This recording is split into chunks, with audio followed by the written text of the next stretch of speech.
السلام عليكم ورحمة الله وبركاته. الحمد لله رب العالمين وبك نستعين ونصلي ونسلم على رسوله الكريم أما بعد. Bambo wina wake anamunongoneza mwana wake mkutu kunena kuti mwanawe pamoyo watu pali chimo limodzi loka ndiku kupa chonde khala kutali ndi chimoli.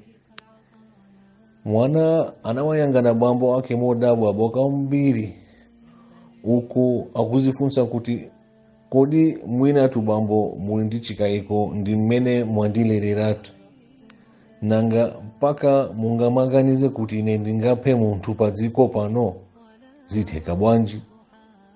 Bambo anamwetulira namaliza mawu ake kuti tamvera mwanawe, zindikira kuti bodza ndikupha chilungamo ndi kuthetsa choonadi, kuba ndikupha chikhulupiriro, ufulu komanso tendere wa mumtima, chinyengo ndikupha chikondi komanso chikhulupiriro cha anthu pa iwe, kukondera ndikupha ufulu komanso ndikuononga mphatso ya kulekana maganizo yomwe Allah anatipatsa, kuuma mtima ndikupha ulemu ndi ulemerero wa ena, kuononga ndikupha ulemerero ndi manyazi pakati pa anthu.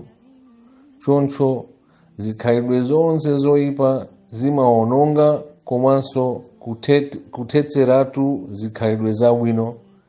Ilotu ndi chimo lakupha.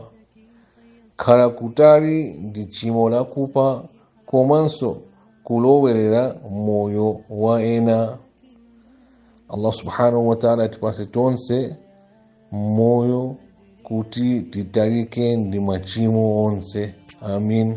Assalamu alaikum wa rahmatullahi wa barakatuh.